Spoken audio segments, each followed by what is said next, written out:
Hello बच्चों, कैसे हो आप सब? ठीक हो? ओके। तो क्योंकि अकाउंटेंसी की आपकी बेटा क्लास 1 है, तो ना पहली क्लास के हिसाब से मैं एक काम करता हूँ, आपको सबसे पहले आपका 12th क्लास का सिलेबस बता देता हूँ। ठीक है? ओके। सुनते रहना, साथ साथ में मेरे नोट कर लेना इसको। ओके, ठीक है। तो यहाँ पे होता क्या है बेटा, 100 मार्क्स का टोटल आपका अकाउंटेंसी का सब्जेक्ट है। इस 100 मार्क्स को इन्होंने दो पार्ट में डिवाइड कर रखा है। First one is your 20 marks, second one is 80 marks. ठीक है? ओके। ये 20 मार्क्स को पहले बता देता हूँ। ये जो 20 मार्क्स है बेटा, इस 20 मार्क्स के अंदर आपको 3 काम करने पड़ते हैं। पहला, एक ना 12 मार्क्स का आपका एक रिटन टेस्ट होगा जो कि आपके स्कूल के अंदर होता है। ये 1 आवर का होता है। एक 4 मार्क्स का आपका प्रोजेक्ट फाइल होती है, ये आपको बनाने के लिए मिलेगी आपके स्कूल से। और बेटा जो बाकी 4 मार्क्स होते हैं वो होता है आपका वाइवा का। ठीक है? ये जो वाइवा होता है बेटा, आपकी इसी प्रोजेक्ट फाइल के अंदर से ये एक आध क्वेश्चन ना आपसे पूछ लेते हैं। ठीक है? हाँ। अब एक काम करते हैं, इस 80 मार्क्स पे आते हैं। ये जो 80 मार्क्स है बेटा, ये वही है आपका 3 आवर्स वाला आउटसाइड एग्जाम, जो आपका फाइनल एग्जाम होता है। ठीक है? जिसके लिए हम पूरे साल मेहनत करते हैं और ढंग से पढ़ाई करते हैं। ठीक है? हाँ।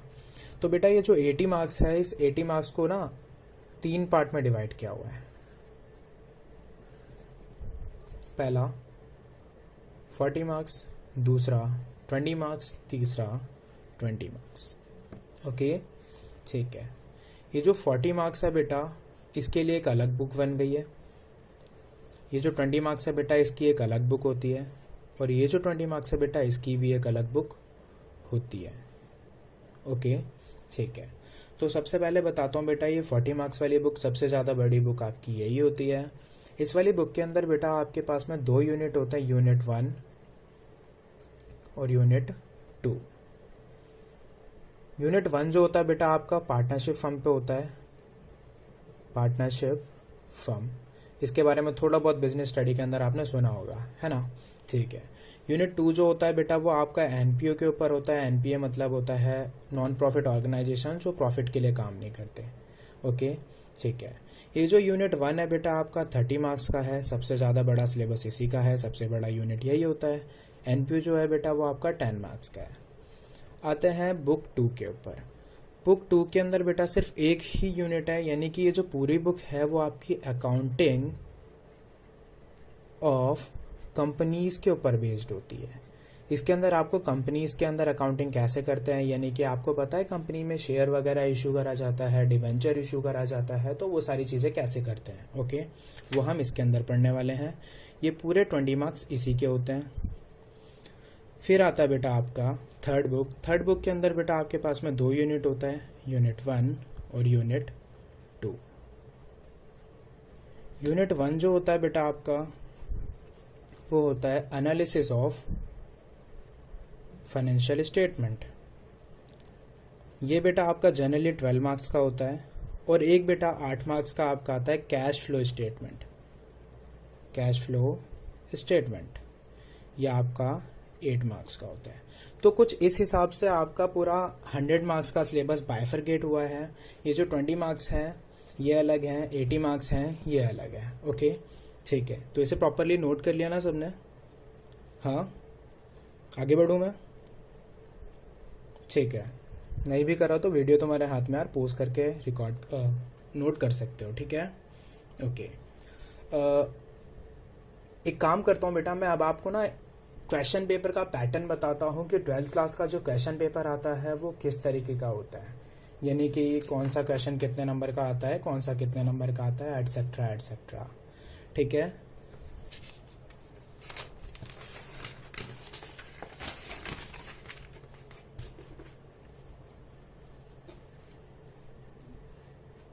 ठीक है।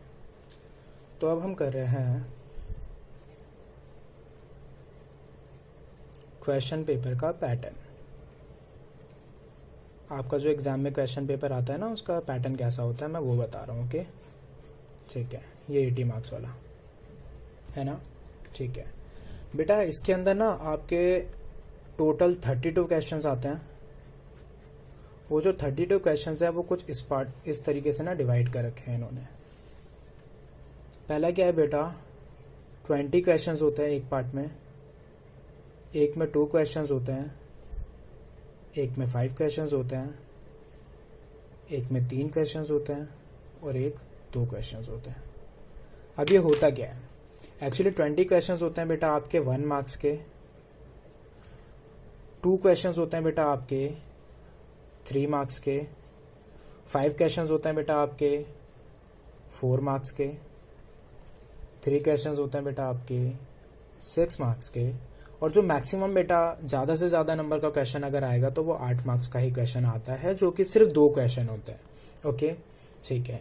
यानी कि अगर मैं टोटल करूं तो 20 मार्क्स यहाँ पे आ गए आपके, 2 या 6 मार्क्स ये हो गए, 5 और 20 मार्क्स ये हो गए, 18 मार्क्स यहाँ पे आ गए और 8 दूनी 16 मार्क्स ये हो गए। ये टोटल आपका मिला के 80 मार्क्स बन जाता है। ठीक है, तो एग्जाम में बेटा क्वेश्चंस को ऐसे ही आने वाले हैं आपके, बिल्कुल भी कंफ्यूज मत होना, परेशान मत होना, हम प्रॉपर तरीके से इसकी प्रैक्टिस करते चलेंगे। ठीक है, आगे बढ़ते हैं। अब सबसे पहले बेटा आपको करना क्या है, आपको 2 रजिस्टर मेंटेन करने हैं। ऑलवेज मेंटेन एटलीस्ट 2 रजिस्टर्स, जो कि मैं हमेशा कहता हूँ, 11th क्लास में भी मैंने आप सबको बताया हुआ था। ओके, ठीक है बेटा। जो आपका पहला रजिस्टर होना चाहिए वो होगा आपका थ्योरी पोर्शन के लिए प्लस इम्पॉर्टेंट कॉन्सेप्ट, और जो दूसरा रजिस्टर होगा बेटा आपका वो होगा प्रैक्टिस के लिए। प्रैक्टिस के तो बेसिकली बहुत सारे रजिस्टर होने वाले हैं, तो कोशिश करना कि जो आपका कॉन्सेप्ट वाला रजिस्टर हो बेटा वो एटलीस्ट 300 पेजेस का ले लेना, है ना। 100 रुपीज़ का मैक्सिमम आ जाता है, और कोशिश करना कि वो वाइट पेजेस का हो, क्योंकि बेटा कॉन्सेप्ट जो होते हैं वो रिवीजन के टाइम पे बहुत ज़्यादा इंपॉर्टेंट होते हैं, और वाइट पेजेस के अंदर कॉन्सेप्ट अच्छे से लिख सकते हो आप सब। ठीक है, ओके। तो अभी तो मुझे पता है लॉकडाउन है, किसी के पास में रजिस्टर वगैरह ढंग से होगा नहीं है, अगर किसी के पास है तो ऐसे करके करना। अदरवाइज मैं टेलीग्राम ग्रुप में PDF तो अपलोड करता रहूँगा, जितना भी कॉन्सेप्ट मैं करवाऊँगा, तो आप बाद में नोट कर लेना, उसकी टेंशन नहीं लेना। ओके, तो अभी आपके पास में जो भी कॉपी जो भी रजिस्टर है उसमें नोट करते चलो ऐसे ही नॉर्मली, ताकि आपको याद रहे। ओके, ठीक है। तो यहाँ तक तो आपका था कि सिलेबस कैसा है, एग्ज़ाम का पैटर्न क्या है, और हम कैसे कैसे करके पढ़ने वाले हैं, है ना। तो अब स्टार्ट करें बेटा आपका सिलेबस। ठीक है, तो हम ना आपकी बुक पे आते हैं सीधा।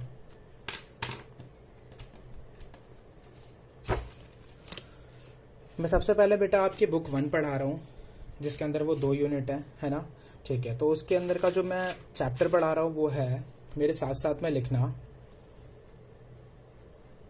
चैप्टर का नंबर क्या है, बेसिकली शायद वो चैप्टर नंबर 2 है आपकी TS ग्रेवाल के अंदर। ओके, ठीक है, तो लिख लेना इसमें फंडामेंटल्स ऑफ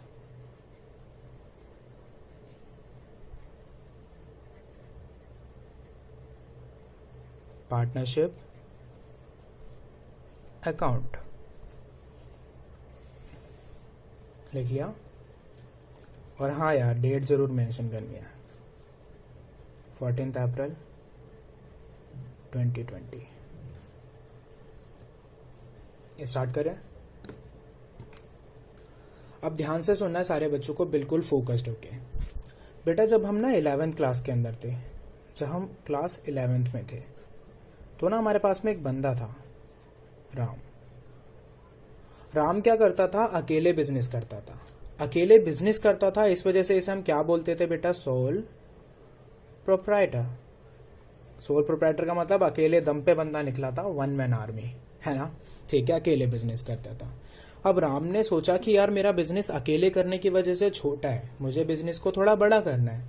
इसने क्या करा, ये बंदा निकला, और राम ने क्या करा, 2 और बंदे अपने साथ में ज्वाइन कर लिए, और 2 और बंदों के साथ में वो मिलके बिजनेस करने लगा।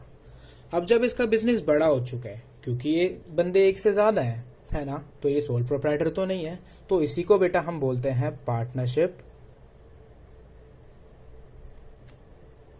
फर्म। ये मिलके इन्होंने क्या करा, एक फर्म बना ली, और जो एक एक बंदा है ना, इसे हम बोलते हैं पार्टनर्स। ओके, हाँ बेटा, बेसिक जो नॉर्मल चीज़ें मैं बताता चल रहा हूँ उसको प्रॉपर लिखते चल रहा, ठीक है। मैं कोशिश कर रहा हूँ कि ब्रीफ में बताता चलूँ, आपको समझ आता जाए। ओके, ठीक है। तो ये पार्टनर्स है ना। अब ये सारे मिलके काम करेंगे, और ये आपको मिला बेटा क्लास 12th के अंदर, यानी कि क्लास 11th के अंदर आपने छोटे बिजनेस के ऊपर काम करा, क्लास 12th के अंदर अब आप बड़े बिजनेस के ऊपर काम करने वाले हो, ठीक है। यानी कि हम पार्टनरशिप फर्म के अंदर अकाउंटिंग कैसे होती है, वहाँ पे डाटा को कैसे रिकॉर्ड किया जाता है, प्रॉफिट को डिस्ट्रीब्यूट कैसे करते हैं, उनका प्रॉफिट एंड लॉस अकाउंट कैसे बनता है, ये सारी चीज़ें डिस्कस करने वाले हैं। क्या आगे बढ़े हैं? ठीक है, साथ साथ नोट जरूर करते चलना। सबसे पहले बेटा इसका जो थ्योरी पोर्शन है उसमें मैं आपको एक चीज़ बताता हूँ, फीचर्स ऑफ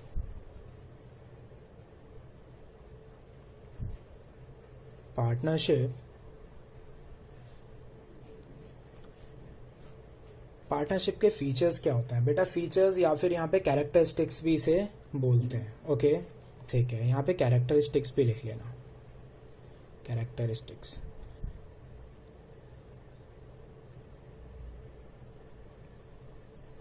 ठीक है, ओके।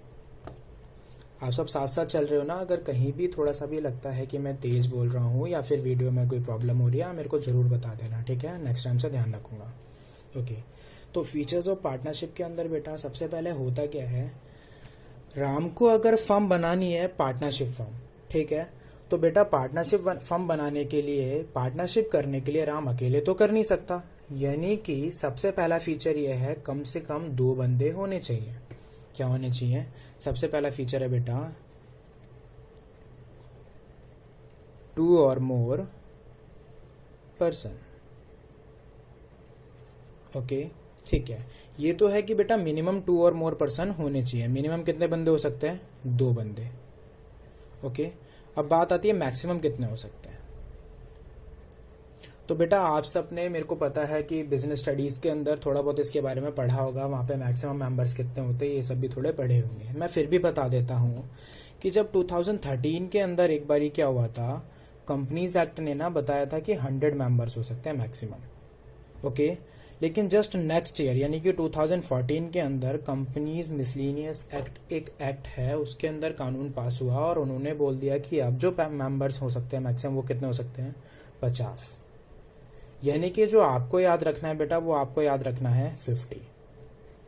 यानी कि एक पार्टनरशिप के अंदर हमारे पास कितने मिनिमम मेंबर्स हो सकते हैं? 2 हो सकते हैं सर। मैक्सिमम कितने हो सकते हैं? 50 हो सकते हैं। आगे बढ़े, ठीक है। सेकंड फीचर बेटा, सेकंड फीचर ये कहता है कि कोई भी पार्टनरशिप फर्म के अंदर एटलीस्ट एक एग्रीमेंट तो होना चाहिए। ऑब्वियस ही बात है, एक एग्रीमेंट होना चाहिए कि वो कैसे काम करेंगे, आपस में एक दूसरे को कैसे बिहेव करेंगे, ये सारी चीज़ों को लेके। ओके, ये जो एग्रीमेंट है बेटा, ये दोनों तरीके का हो सकता है। दो मतलब बेटा ये ऑरल भी हो सकता है और ये रिटर्न भी हो सकता है। ओरल और रिटर्न का मतलब ये है कि वो आपस में बोल के भी कर सकते हैं, यानी कि राम और श्याम साथ में बैठ के बातें करते हुए उन्होंने बोल दिया कि चल एक काम करते हैं, हम दोनों मिलके ये काम शुरू करते हैं। This is your oral agreement, है ना। या फिर उन्होंने एक पेपर पे प्रॉपर स्टैम्प पेपर वगैरह लिया और ढंग से बनवाया, तो वो होता है आपका रिटर्न एग्रीमेंट। ओके, वो होता है आपका रिटर्न एग्रीमेंट। आगे चल के मैं आपको बताऊंगा कि रिटर्न एग्रीमेंट के कुछ बेनिफिट होते हैं। ओके, ठीक है। तो अभी तो एग्रीमेंट 2 टाइप का हो सकता है। थर्ड फीचर पे आते हैं बेटा। थर्ड फीचर है लॉफुल बिजनेस। ओके, अब ऐसा नहीं होना चाहिए कि राम और श्याम दोनों ने मिलकर पार्टनरशिप करी और दोनों चल दिए चोरी करने। यानी कि राम और श्याम ने बोला कि चल हम दोनों ना पार्टनरशिप में चोरी करेंगे, ऐसा नहीं होना चाहिए। पार्टनरशिप का बेटा फीचर है, एक्ट में लिखा हुआ है कि पार्टनरशिप जो होनी चाहिए वो एक अच्छे नेचर के लिए होनी चाहिए, अच्छे बिजनेस के लिए होनी चाहिए। यानी कि जो उनका बिजनेस है वो लॉफुल होना चाहिए। बिजनेस चोरी करना नहीं होना चाहिए, ड्रग सप्लाई करना नहीं होना चाहिए, किसी का मर्डर करना नहीं होना चाहिए। समझ आ रहा है ना आप सबको? ओके, ठीक है। फोर्थ फीचर पे आते हैं बेटा। फोर्थ फीचर है आपका profit sharing ratio. Profit sharing ratio से मैं बता देता हूँ होता है क्या बेटा। अगर बिजनेस हो रहा है तो बिजनेस आपका प्रॉफिट भी कमाएगा। जब बिजनेस प्रॉफिट कमाएगा तो क्वेश्चन आता है कि ये दोनों मिलके आपस में, ये पार्टनर्स आपस में प्रॉफिट कैसे बांटेंगे। ए को कितना मिलेगा, बी को कितना मिलेगा, सी को कितना मिलेगा। अगर ए बी सी तीन पार्टनर्स हैं तो बेटा प्रॉफिट शेयरिंग रेशियो इन सबके बीच में क्या होना चाहिए, एक फिक्स होना चाहिए। ओके, जिसके लिए मैं थोड़ा सा लिख दे रहा हूं, आप भी इसको नोट कर लेना। Profit must be shared among all partners on agreement.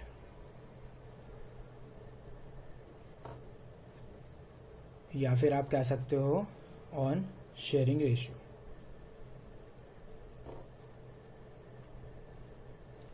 तो फोर्थ फीचर है बेटा आपका प्रॉफिट शेयरिंग रेशियो। लिख लिया सबने। अभी तक मैंने 4 फीचर करवाए हैं इसके। फीचर्स ऑफ पार्टनरशिप, पहला 2 या 2 से ज़्यादा बंदे होने चाहिए, मिनिमम 2 हो सकते हैं, मैक्सिमम 50 हो सकते हैं। एग्रीमेंट ओरल रिटर्न दोनों हो सकता है। लॉफुल बिजनेस होना चाहिए, चोरी चकारी का बिजनेस कोई नहीं होना चाहिए। प्रॉफिट शेयरिंग रेशियो इसका प्रॉपर एक होना चाहिए जिसमें ये प्रॉफिट मिलके शेयर करने वाले। ठीक है, यहाँ तक क्लियर है? ओके, आगे बढ़ते हैं।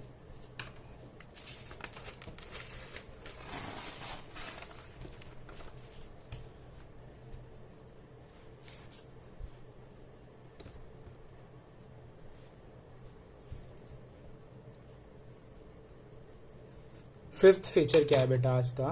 फिफ्थ फीचर है बेटा इसका म्यूचुअल एजेंसी।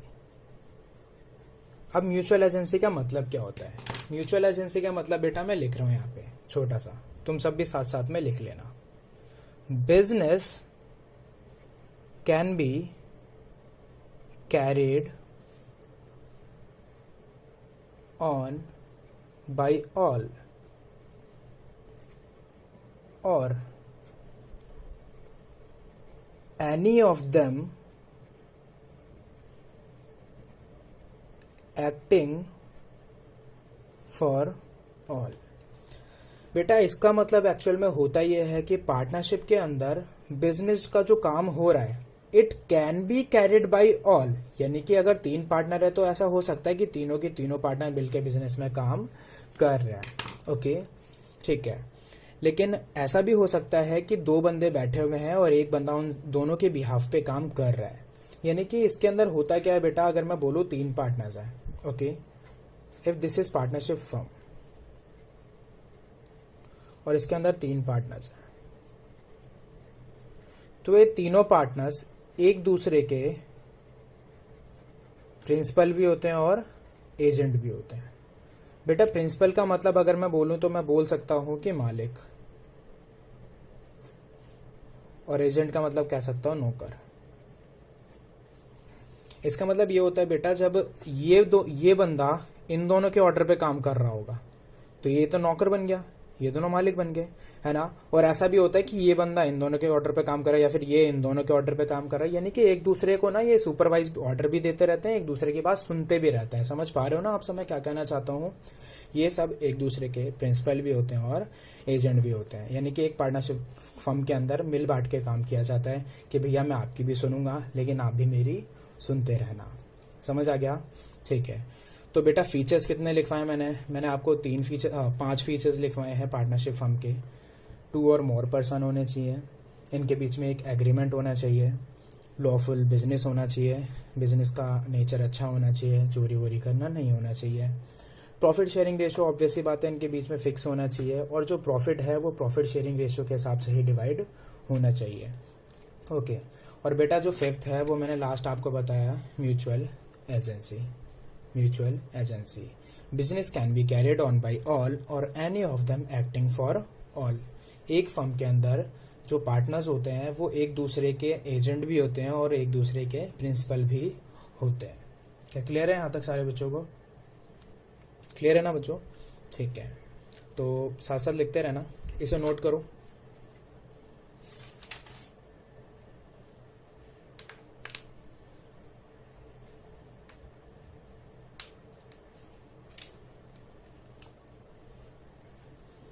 कोई चीज़ बेटा नोट करने से अगर मिस हो जाए तो आप वीडियो पॉज करके उसे रिकॉर्ड कर लेना, यानी कि नोट कर लेना।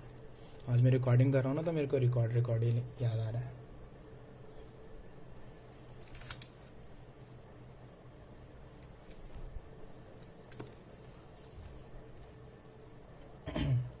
आगे बढ़े।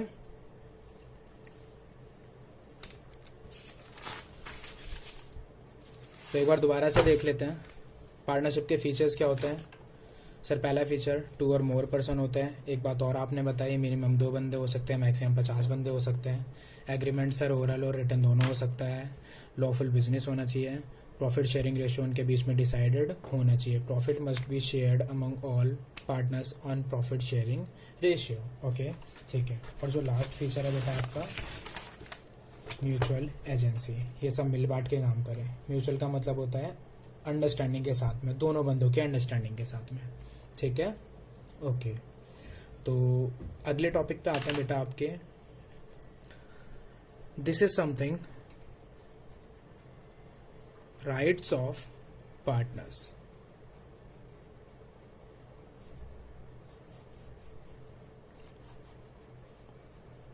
एक जो पार्टनर होता है ना, if this is partnership firm,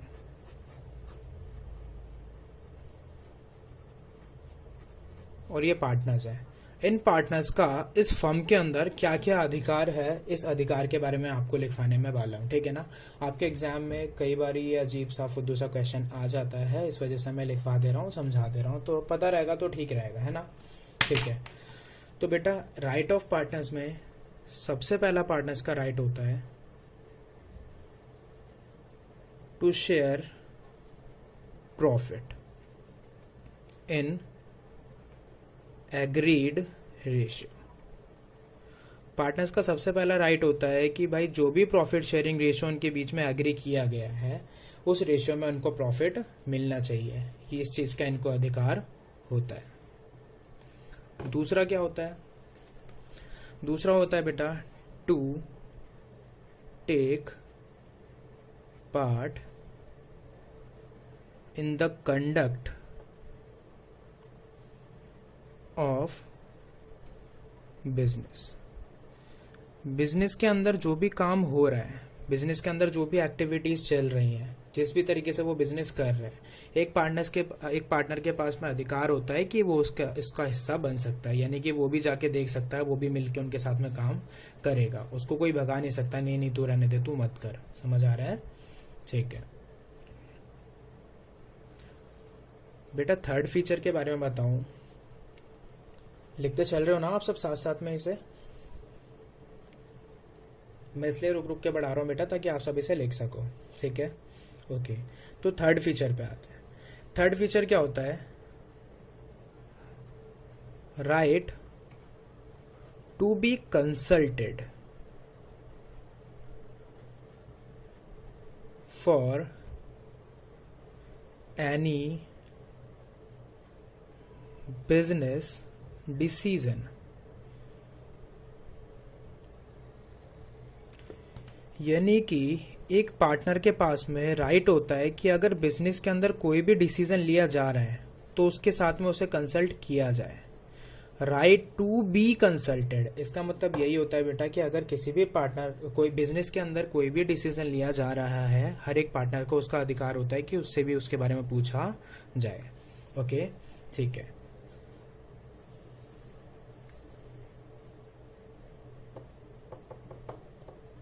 okay अगला होता है बेटा राइट टू इंस्पेक्ट।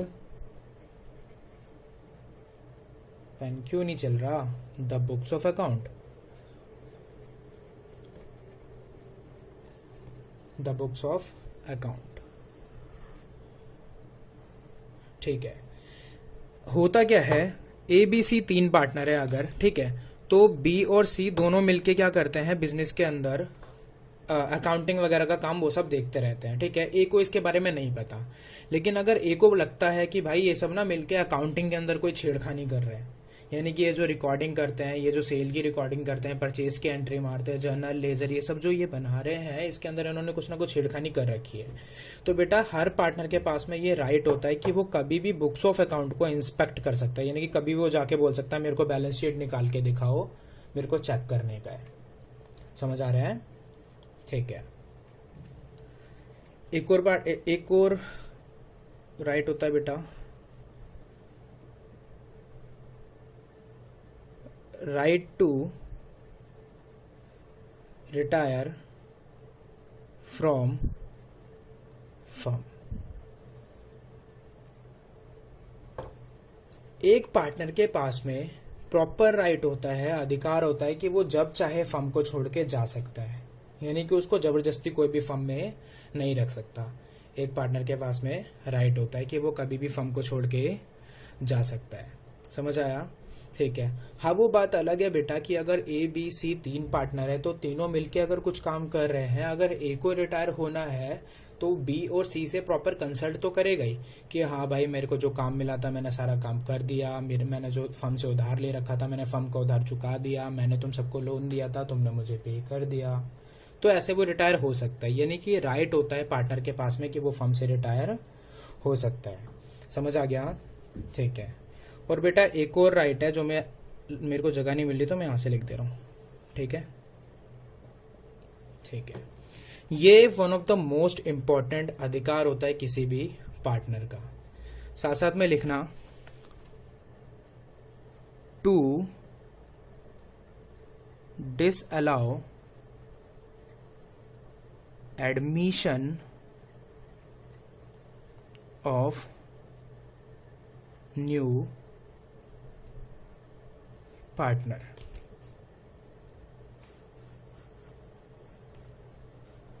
इसके साथ में एक स्टार बना लेना। मैंने लिखा है बेटा एक पार्टनर के पास में राइट होता है कि वो डिसअलाउ कर सकता है एडमिशन ऑफ न्यू पार्टनर, यानी कि अगर किसी फर्म के अंदर कोई पार्टनर आना चाहता है तो एक भी पार्टनर उस फर्म का डिसअलाउ कर सकता है कि भाई ये बंदा हमारी फर्म में नहीं आना चाहिए। समझ आ रहा है? देखना, for an example, this is a firm. इस फर्म के अंदर बेटा 20 मेंबर्स हैं। इस फर्म में 20 मेंबर्स है और एक ये बंदा है, ये इस फर्म के अंदर आना चाहता है न्यू। ओके, इस फर्म के 19 मेंबर्स एग्री है कि हाँ भाई आ जा। एक मेंबर ऐसा है जो कि डिसएग्री है, जो मना कर रहा है कि भैया मेरे को नहीं पसंद है, ये बंदा हमारी फर्म में नहीं आना चाहिए। ओके, तो आप सब बताओ क्या इस बंदे को इस फर्म के अंदर आ जाना चाहिए? क्या ये बंदा इस फर्म के अंदर आ जाएगा?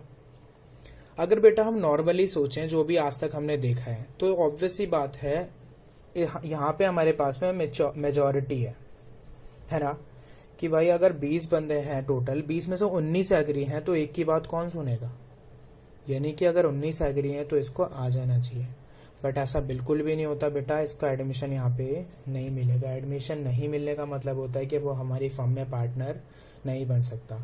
अगर किसी भी बंदे को किसी फर्म में एंटर होना है तो उस फर्म के सारे पार्टनर्स एग्री होने चाहिए, नो मैटर कि 100 में से 99 एग्री है, वो जो 100th बंदा है वो भी एग्री होना चाहिए। समझ आया? ठीक है। तो बेटा अभी हमने देखा राइट ऑफ पार्टनर्स। मैंने पार्टनर्स के कितने राइट बताए बेटा? 6 राइट। ओके, ठीक है, 6 राइट होते हैं पार्टनर्स के। एक होता है to share profit in agreed ratio. Agreed ratio में वो प्रॉफिट को शेयर करेगा, उसके पास राइट होता है। एक होता है बेटा to take part in the conduct of business. Business के जो भी एक्टिविटीज हो रही है उसमें वो हिस्सा ले सकता है। एक होता है बेटा right to be consulted for any business decision. उसका अधिकार है कि बिजनेस में अगर कोई भी डिसीजन लिया जाए तो उससे कंसल्ट किया जाए। ओके। एक होता है बेटा कि वो कभी भी अपनी बुक्स ऑफ अकाउंट को इंस्पेक्ट कर सकता है, कभी भी जाके देख सकता है कि हमारे यहाँ पे एंट्रीज कैसे हो रही हैं, गलत तो नहीं हो रही हैं। ओके, ठीक है। एक होता है बेटा कि वो कभी भी अपनी फर्म से रिटायर हो सकता है, कभी भी अपनी फर्म से रिटायर हो सकता है। ओके, ठीक है। और जो लास्ट और मोस्ट इम्पॉर्टेंट है बेटा वो क्या, a partner can disallow admission of new partner. इसके पास राइट होता है to disallow admission of new partner. जो नया पार्टनर फर्म में एडमिशन लेना चाहता है, एडमिशन लेने का मतलब वो स्कूल वाला एडमिशन नहीं, वो हमारी फर्म का पार्टनर बनना चाहता है, वो पार्टनर तभी बन सकता है जब हमारे सारे पार्टनर्स एग्री होंगे। क्लियर है बेटा? ठीक है। तो राइट्स को पढ़ लिया हमने। राइट 6 होते हैं, 1 2 3 4 5 और 6। ओके, अभी तो नॉर्मल पढ़ते चलो, इन सारी चीज़ों को लिख लो, है ना, प्रॉपरली अपनी एक जगह कहीं भी नोट्स में, और ब्रीफली डिस्कस करेंगे बेटा जब हमारी प्रॉपर क्लासेस होंगे। ओके, ठीक है। तो अभी मैं सारी चीज़ें आपको बताता चल रहा हूँ ताकि बाद में आपको नॉर्मल एक ब्रीफ रिवीजन करवाऊँ और क्लियर हो जाए सारी चीज़ें। ओके, ठीक है। तो राइट समझ आ गया बेटा, लिख लिया सबने? ओके, ऐसा अकेले पढ़ाना बड़ा अजीब होता है यार, अकेले अकेले पढ़ रहा हूँ, है ना? ठीक है। तो फ्रॉम हेयर, यानी कि अभी आपका जो भी थ्योरी का पोर्शन था, वो जो मेरे को 2 पॉइंट बताने थे मैंने बता दिए, फीचर्स बता दिए, राइट बता दिए। ठीक है। तो बेटा अब आपका प्रैक्टिकल पोर्शन स्टार्ट होता है आपके इस वाले चैप्टर का, फंडामेंटल ऑफ पार्टनरशिप फर्म का प्रैक्टिकल पोर्शन स्टार्ट होता है। ओके, तो यहाँ से बेटा बिल्कुल ध्यान से देखते रहना सारे मिलके मेरे साथ। ओके,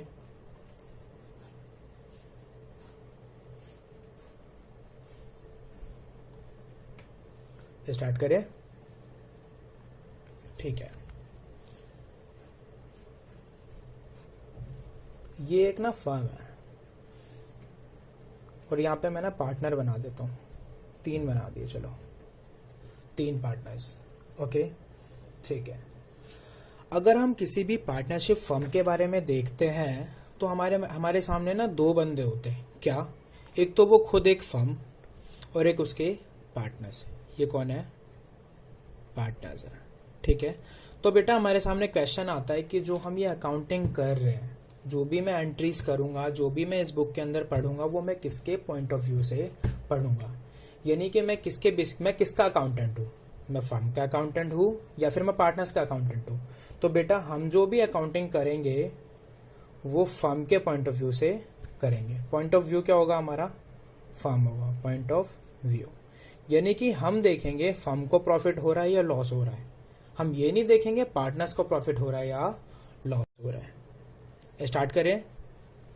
ठीक है। तो बेटा साथ में मेरे एक फॉर्मेट बनाना,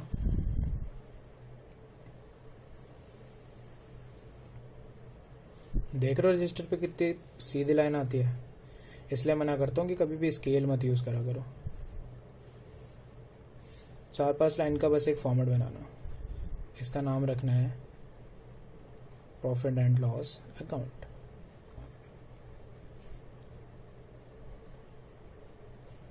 जो भी और जो भी।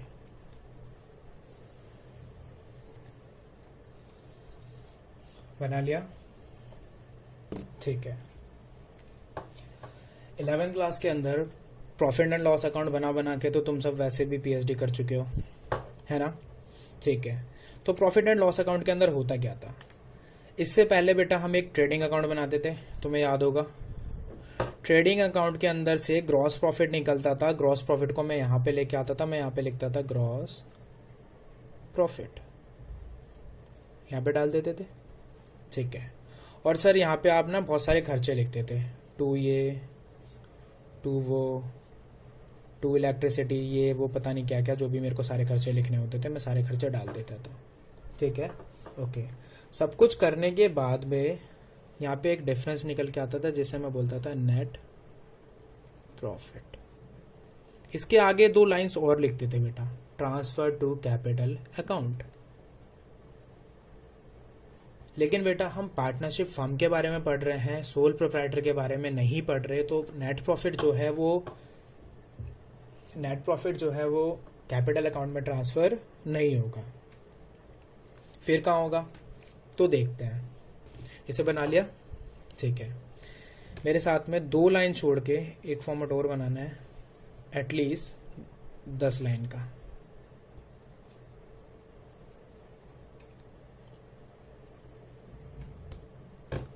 बन गया। ये जो नेट प्रॉफिट होता है ना बेटा, ये इस वाले फॉर्मेट के अंदर आ जाता है। अब ये कौन सा फॉर्मेट है, इसके ऊपर लिखना प्रॉफिट एंड लॉस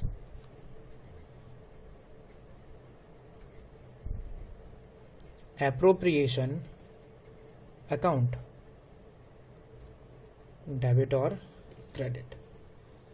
यानी कि बेटा प्रॉफिट एंड लॉस अकाउंट खत्म होता है जैसे ही प्रॉफिट एंड लॉस अकाउंट खत्म होता है, हम प्रॉफिट एंड लॉस अकाउंट के अंदर से नेट प्रॉफिट को उठा के कहाँ डाल देते हैं, profit and loss appropriation account के अंदर।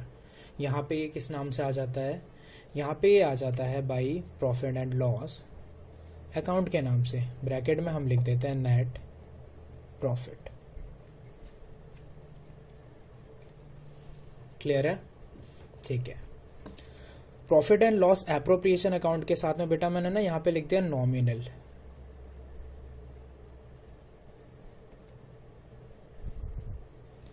नॉमिनल का मतलब क्या होता है, 11th क्लास के अंदर rules of debit and credit chapter के अंदर बेटा मैंने आपको बताया था कि अकाउंट्स 3 टाइप के होते हैं हमारे। एक होता है रियल, नॉमिनल और एक होता है पर्सनल, है ना। मैंने बेटा आपको इनके गोल्डन रूल्स याद करवाए थे, याद होंगे। पर्सनल का क्या होता है, रिवाइज कर लेते हैं चलो। पर्सनल का क्या होता है, debit the receiver, credit the giver. Real का क्या होता है, debit what's comes in, credit what's goes out. और नॉमिनल का क्या होता है सर, नॉमिनल का होता है debit all expenses and losses, credit all incomes and gains. यानी कि profit and loss appropriation account nominal nature का होता है। यानी कि जो भी एक्सपेंसेस होंगे वो कहाँ आ जाएंगे, profit and loss appropriation account के अंदर। और जो भी इनकम होगी वो कहाँ आ जाएगी, क्रेडिट साइड के अंदर, यानी कि profit and loss appropriation account के क्रेडिट साइड में। ओके ठीक है, तो सारे एक्सपेंसेस को हम यहाँ पे डेबिट करेंगे, सारी इनकम्स को हम यहाँ पे क्रेडिट करेंगे। वेट, ये एक्सपेंसेस एंड इनकम किसका, पार्टनर्स का या फिर फर्म का? सर अभी तो आपने बताया पॉइंट ऑफ व्यू किसका लेके चलना है, फर्म का। एग्जैक्टली बेटा, expenses of firm, incomes of firm, partners नहीं। ठीक है, ओके आगे बढ़े। ठीक है, एक बात अपने माइंड में रखना, जब प्रॉफिट एंड लॉस अकाउंट खत्म होता है तब profit and loss appropriation account शुरू होता है। ठीक है, हाँ एक चीज देखना बेटा, ये जो पहला पार्टनर है इसने क्या कर रखा है, कंपनी के अंदर, फर्म के अंदर, सॉरी कंपनी नहीं, फर्म के अंदर कैपिटल लगा रखा है। ठीक है, इस कैपिटल के बदले ये बंदा कुछ मांग रहा है। इसने बोला कि भाई फर्म, मैंने आपके अंदर कैपिटल लगा रखा है, इसके बदले में आप मुझे क्या दोगे? तो फर्म ने बोला ज्यादा चौड़े मत हो, हम इसके बदले में आपको इंटरेस्ट ऑन कैपिटल दे देंगे, इंटरेस्ट ऑन कैपिटल।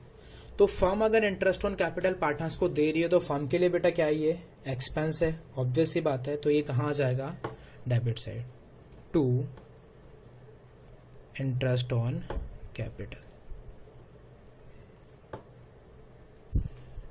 क्लियर है?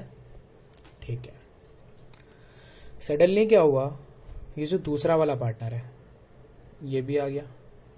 इसने बोला सर जी, हम ना आपकी फर्म में एक दिन में 25 घंटा काम करते हैं और जो हम इतना सारा काम करते हैं उसके बदले में हमें क्या मिलेगा?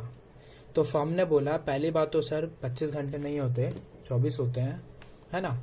आपने हमारी फर्म में काम करा, इसके बदले में हम आपको देंगे सैलरी। किसको सैलरी मिल रही है बेटा? पार्टनर को सैलरी मिल रही है। ओके ठीक है, अगर फर्म पार्टनर को सैलरी दे रही है तो फर्म के लिए क्या है बेटा, ये एक्सपेंस है, ऑब्वियस ही बात है, ये डेबिट साइड में आ जाएगा, टू सैलरी टू पार्टनर्स या फिर पार्टनर्स सैलरी। ओके ठीक है, सडनली समथिंग हैपेंस, ये जो थर्ड वाला बंदा है इसने बोला कि सर हमने ना आपकी फर्म की ना, यानी कि हमारी ही फर्म पार्टनरशिप तो है, इसने बोला कि मैं ना फर्म की सेल बढ़वाता हूँ हर बार। तो फर्म ने बोला ठीक है, हम आपको भी कुछ देंगे। तो फर्म ने थर्ड वाले बंदे को दिया कमीशन। थर्ड वाले बंदे को क्या दिया? कमीशन। ओके, अगर फर्म पार्टनर को कमीशन देगी तो ये फर्म के लिए क्या होगा बेटा? एक्सपेंस होगा। ऑब्वियस सी बात है, ये भी क्या हो जाएगा आपका? डेबिट हो जाएगा टू पार्टनर्स कमीशन। ठीक है, ये भी डेबिट साइड आ जाता है। ओके, तो अब तक P&L एप्रोप्रिएशन अकाउंट में कितना आइटम गए सर? P&L अकाउंट से आपने नेट प्रॉफिट डाल दिया, आपने इंटरेस्ट ऑन कैपिटल, फर्म के लिए तो खर्चा है ना, हम फर्म है, अगर मैं फर्म हूं तो भाई मेरे लिए तो खर्चा है, अगर खर्चा है तो मैं तो P&L में डेबिट करूंगा। सैलरी भी मेरे लिए खर्चा है, पार्टनर को दे रहा हूँ, कमीशन भी मेरे लिए खर्चा है, पार्टनर को दे रहा हूँ। अब आगे बढ़ते हैं। ठीक है, ओके, फर्म क्या करती है? इस नेट प्रॉफिट के अंदर से कुछ हिस्से हम एक्चुअली बेटा पता कर क्या रहे हैं? इस प्रॉफिट का बंटवारा कर रहे हैं। ये है, इसको यहां से कम कर रहा हूं ना धीरे धीरे, पहले इतने हिस्से से कम करा, फिर इतने हिस्से से कम करा, फिर इतने हिस्से से। ठीक है, तो इस प्रॉफिट का कुछ हिस्सा ना मैं ना ट्रांसफर भी कर देता हूं रिजर्व के अंदर। फर्म क्या करती है? ट्रांसफर कर देती है किसके अंदर? रिजर्व के अंदर, गुल्लक के अंदर। ठीक है ना, ये गुल्लक है, इस गुल्लक के अंदर ट्रांसफर कर देती है। ठीक है, तो अगर ट्रांसफर कर रही है यानी कि प्रॉफिट को कम कर रही है, और अगर प्रॉफिट को कम करना है तो डेबिट करना पड़ेगा। तो यहाँ पे क्या लिखता हूँ? Transfer to reserve. ठीक है, okay. Suddenly one more thing comes. होता क्या है, इस बंदे ने फर्म से कुछ ड्राइंग्स भी कर रखी है। इस बंदे ने फर्म से क्या कर रखी है? कुछ ड्राइंग्स कर रखी है। ठीक है, अगर इस बंदे ने फर्म से ड्राइंग कर रखी है यानी कि फर्म से पैसा लेके गया है, तो फर्म कहती है कि भाई मुझसे तो सब कुछ लेके जा रहे हो, लेकिन अगर मेरे से पैसा उठा के ले जाओगे उधार तो मुझे क्या दोगे? तो इस बंदे ने बोला सर हम आपको देंगे, फर्म हम आपको देंगे इंटरेस्ट ऑन ड्राइंग। आपको ये पूरा ड्रॉ करने की जरूरत नहीं है, आपने जो स्टार्टिंग में ड्रॉ करा था बस वही था बेटा। ये तो मैं खाली बस अपनी अंडरस्टैंडिंग यानी कि आपको समझाने के लिए बता रहा हूँ। ओके, और अगर आप अच्छे से ड्रॉ कर सको तो कर लेना, अदरवाइज कोई इशू नहीं है। ओके, तो फर्म को अगर इंटरेस्ट ऑन ड्राइंग मिल रहा है तो फर्म की तो इनकम है, ऑब्वियस ही बात है, फर्म के पास में पैसा आ रहा है। ओके, तो बेटा ये कहाँ चला जाएगा? Credit side, by interest on drawings.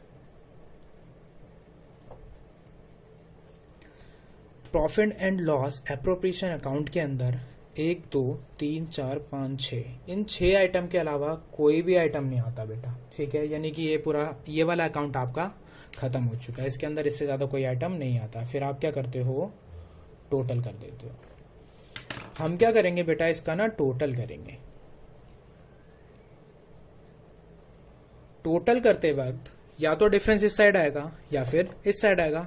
अगर इस साइड आएगा तो आपको ही पता है हम क्या लिखते हैं? To profit. ऐसा ही तो है ना, अगर इनकम वाली साइड ज्यादा है, खर्चे खत्म होते हैं तो इनकम ही तो बचेगी, यानी कि प्रॉफिट बचता है। बैलेंस क्या बचता है आपका? प्रॉफिट बचता है। ओके, अगर डिफरेंस इस साइड आता है तो क्या बचता है? By loss. ठीक है, समझ आ रहा है? यानी कि प्रॉफिट एंड लॉस एप्रोप्रिएशन के अंदर सिर्फ 6 आइटम आते हैं, उसके बाद आप बैलेंसिंग कर लेते हो। इस साइड आएगा तो प्रॉफिट होगा, इस साइड आएगा तो लॉस होगा। ये मैंने काट क्यों दिया? लिसन, ध्यान से सुनना बेटा। Profit and loss appropriation account actual में होता क्या है बेटा? प्रॉफिट का बंटवारा। ठीक है, अगर मैं रफ वर्किंग पेज पे लेके आपको बताऊं तो सुनना ध्यान से। ठीक है, मैंने क्या करा? सेल करी। ठीक है, मैंने क्या करा? सेल करी। किसके थ्रू? ट्रेडिंग अकाउंट के थ्रू। ट्रेडिंग अकाउंट से बेटा आपका निकला ग्रॉस प्रॉफिट। ग्रॉस प्रॉफिट को आपने भेजा P&L अकाउंट के अंदर। P&L अकाउंट के अंदर जब ग्रॉस प्रॉफिट गया तो आपने क्या करा? एम्प्लॉइज को पैसे दिए, इलेक्ट्रिसिटी का बिल दिया और भी सारे खर्चे दिए। ठीक है, ओके। यानी कि जैसे ही आपके पास में आपने सेल करी, पैसा आया, पैसा आते ही आप क्या करते हो, परचेजेस वगैरह के खर्चों को हटा देते हो, फिर ग्रॉस प्रॉफिट को P&L अकाउंट में भेज देते हो, फिर आप एम्प्लॉयज़ को सैलरी देते हो, इलेक्ट्रिसिटी का बिल देते हो, स्टेशनरी के खर्चे जो भी है प्रॉफिट एंड लॉस अकाउंट के अंदर आप सारे खर्चे माइनस कर देते हो। ये किसके खर्चे हैं बेटा? एक्चुअल में अगर मैं ध्यान से सोचूं, ठीक है, मैंने क्या करा, सेल करी, ओके, ग्रॉस प्रॉफिट आया।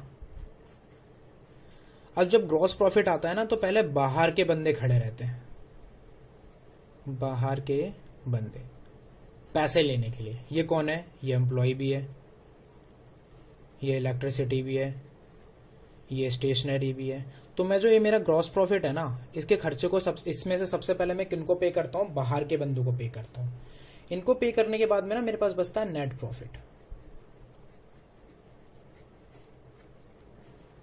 अब मेरे पास बेटा जब बचा नेट प्रॉफिट, तो नेट प्रॉफिट को मैं क्या करता हूँ? अपने अंदर के बंदों को देता हूँ। यानी कि ये जो पार्टनर्स खड़े हैं ना, ये भी बोलते हैं मुंह खोल खोल के कि भैया मैंने ना आपके पास इतना काम करा था, मुझे सैलरी दो, कमीशन दो, ये वो फलाना ढिमका ना। तो नेट प्रॉफिट में से इन सबको भी कुछ ना कुछ दे दिया जाता है। यहाँ पे मैं क्या कर रहा हूँ बेटा? नेट प्रॉफिट का बंटवारा।